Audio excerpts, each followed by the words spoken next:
Nah, Mas Umam, tadi kan beberapa poin yang disampaikan juga ya. Kalau Mas Umam melihatnya ini kalau kan tadi ini adalah PR untuk bersama, tapi kalau untuk pemerintahan selanjutnya Prabowo Gibran artinya apakah ini menjadi PR yang cukup berat? Ini adalah momen pembuktian juga bagi keduanya untuk Pak Prabowo maupun juga Mas Gibran untuk ya membuktikan kepada publik bahwa mereka bisa kok untuk membuktikan itu semua. Ya, tentu ini menjadi tugas yang cukup menentukan ya bagi pembuktian pemerintahan baru. Apakah kemudian sesuai dengan janji-janji kampanye yang disampaikan kepada rakyat kemarin, ada cukup banyak listnya, ataukah justru akan menghadapi tantangan tertentu. Tetapi yang kemudian menjadi terpenting adalah ketika setiap awal pemerintahan, salah satu yang dijanjikan adalah pertumbuhan ekonomi dan kesejahteraan masyarakat. Bahkan dulu di awal periode pemerintahannya, Pak Jokowi itu sempat menjanjikan misalnya akan tercipta pertumbuhan ekonomi sampai 7 bahkan 8% pada momentum 2019. Target optimistis sekali ya memang. Sangat optimistis, meskipun kemudian dalam rentang 10 tahun pemerintahan, praktis pertumbuhan ekonomi Indonesia hanya stagnan di angka 5%, 5,0, 5,1. Tetapi meskipun demikian, angka itu masih cukup patut diapresiasi karena bagaimanapun juga dibanding dengan negara-negara berkembang yang lain, tingkat pertumbuhannya tidak setinggi di Indonesia. Akan tetapi yang menjadi penting untuk menjadikan kontemplasi bersama, apakah angka 5% itu memberikan impact yang signifikan tidak terhadap kesejahteraan masyarakat. Kalau misal kemudian ternyata ekspansi dari kelas menengah bisa meningkat secara signifikan, tentu itu akan menjadi sebuah roda ekonomi yang jauh lebih efektif bagi pertumbuhan ekonomi Indonesia ke depan. Tetapi kalau misal beberapa hari lalu ya, redaksi Kompas sendiri menulis sejumlah pemberitaan termasuk headline yang menyoroti bagaimana di tengah pertumbuhan ekonomi yang tampaknya tinggi, tetapi justru kelas menengah mengalami penurunan. Dan juga ada sisi yang juga mengganggu zona nyaman kelompok kelas menengah ini. Nah, ini yang kemudian perlu diantisipasi bersama.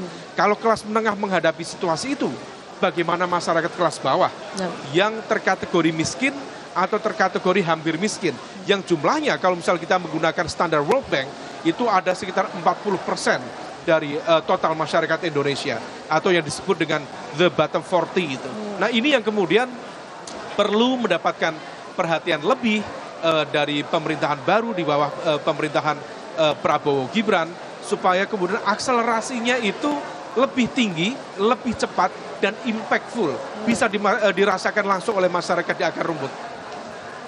Oke, dan ini juga bisa kita lihat artinya nanti kan ya semua kita meyakini juga Pak Jokowi tampaknya akan membicarakan soal keberlanjutan, kemudian juga di nota keuangan nanti ya pidato penyampaian APBN 2025 juga kan tampaknya ini akan memperlihatkan program-program prioritas di tahun atau setidaknya di setahun ke depan. Kalau Mas Umam juga melihatnya artinya apalagi yang perlu dibuktikan oleh pemerintahan ke depannya, terutama mungkin tadi ya indeks demokrasi, kepercayaan publik, kemudian juga soal kebebasan berpendapat dan penegakan hukum.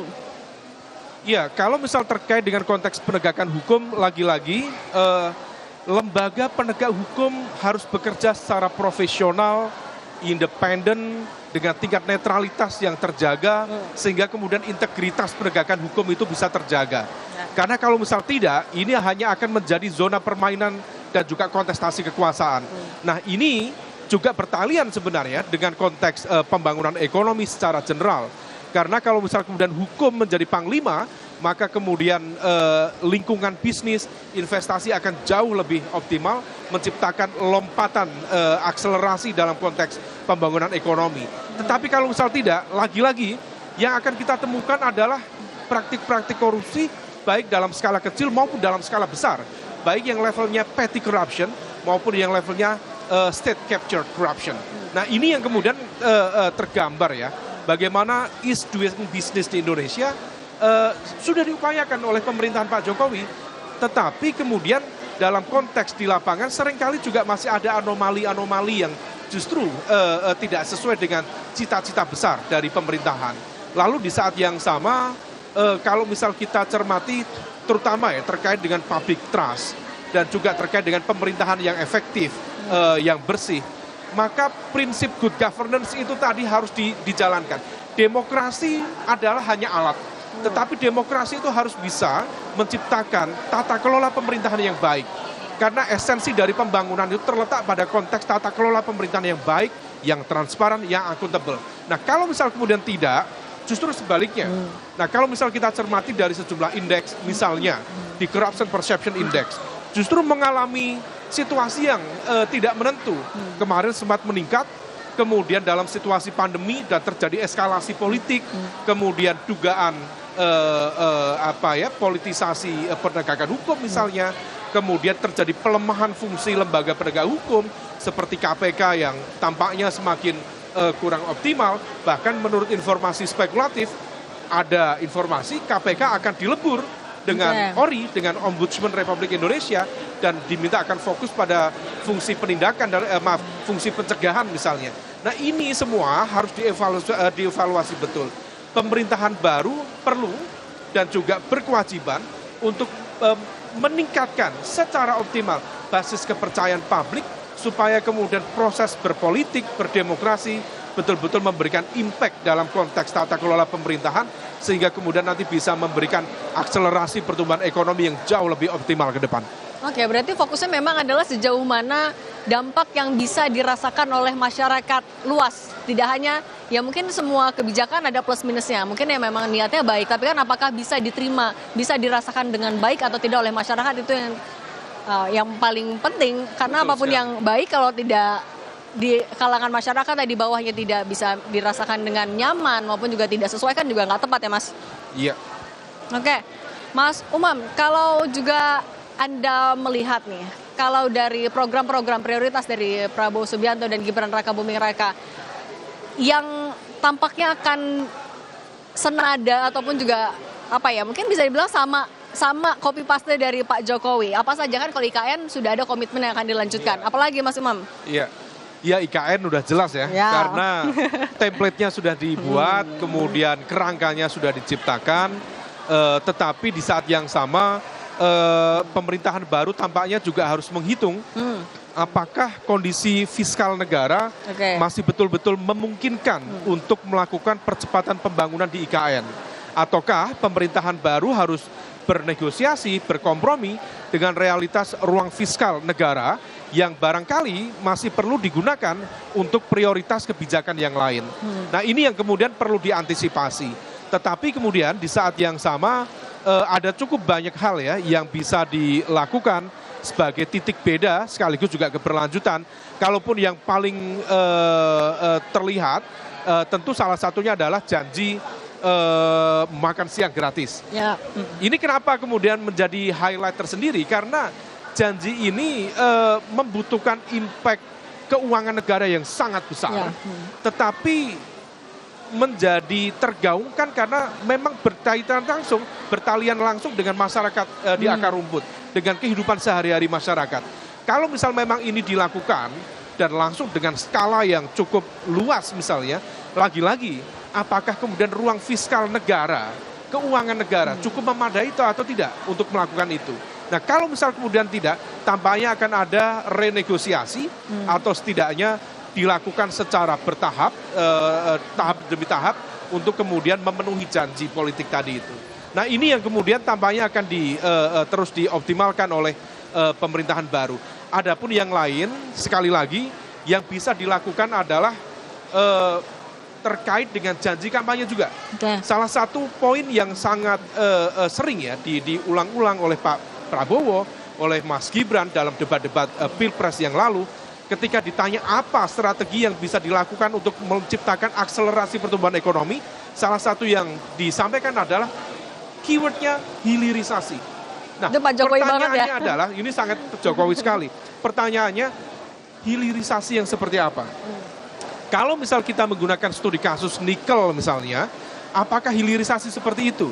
Karena dalam konteks ekstraktif industri ya, memang betul dalam konteks awal kemudian dilakukan supply and demand-nya berjalan, lalu kemudian ada proses hilirisasi dalam konteks penciptaan downstream industri di level itu. Tetapi pasca itu, sampai kemudian tercipta produk real dari industri itu ada kekosongan yang signifikan. Misalnya, cita-cita menciptakan mobil listrik, itu bagaimana? Nikelnya ada, kemudian downstream industrinya ada, tetapi pasca downstream industri, produknya itu, or nikelnya itu dijual semuanya. Salah satunya misalnya ke China, ke negara-negara yang lain. Nah, kalau misal kemudian terjadi kekosongan, ini justru hilirisasi yang dibayangkan hanya mensupport kekuatan ekonomi yang lain, bukan kita sendiri. Nah, yang bisa dilakukan oleh pemerintahan baru di bawah kepemimpinan Prabowo Gibran, menciptakan ruang industri manufaktur yang betul-betul berdampak pada masyarakat di akar rumput. Kalau misal kemudian manufaktur itu bisa tercipta dalam bentuk UMKM ya, UMKM yang dalam skala kecil menengah, tetapi kemudian betul-betul bisa menciptakan ruang produksi yang lebih optimal, maka ini gelombangnya akan jauh lebih maksimal dalam pertumbuhan ekonomi. Sementara UMKM kita per hari ini itu sifatnya masih UMKM yang jadi seller saja, bukan produser. Yang dijual mana? Ya produk-produk dari luar negeri. Padahal kontribusi UMKM malah paling besar ya untuk PDB biasa. ya. Kontribusi UMKM itu bisa sampai sekitar 60% terhadap GDP Indonesia. Atau bahkan dalam konteks serapan tenaga kerjanya bisa mencapai sekitar 90%. Nah, kalau misal kemudian ini bisa diperkuat, UMKM diperkuat dengan permodalan dan kemudian kapasitas mereka untuk masuk dalam ruang manufaktur dengan tadi ya semangat hilirisasi, tentu ini akan menjadi sebuah potensi gelombang yang luar biasa. Tetapi kalau biasa-biasa saja, ya santai-santai saja, nah ini yang kemudian harus diingatkan. Kita harus saling menguatkan, mengingatkan supaya kemudian akselerasi itu betul-betul tercipta ke depan. Oke, lagi-lagi kebijakan-kebijakan yang dampaknya betul-betul terasa manfaatnya oleh seluruh masyarakat, terutama di akar rumput, itu yang tadi ditegaskan. Apapun program-program yang sudah dicanangkan, yang dijanjikan selama masa kampanye, bagaimana dampaknya dan realisasinya. Karena tadi ya IKN itu kan juga budgetnya besar sekali. Kemudian juga program makan bergizi, 71 triliun untuk di tahun pertama. Apakah Mas Umam melihat ini akan, di tahun pertama Pak Prabowo dan Mas Gibran akan berat nggak nih jalannya? Iya, memang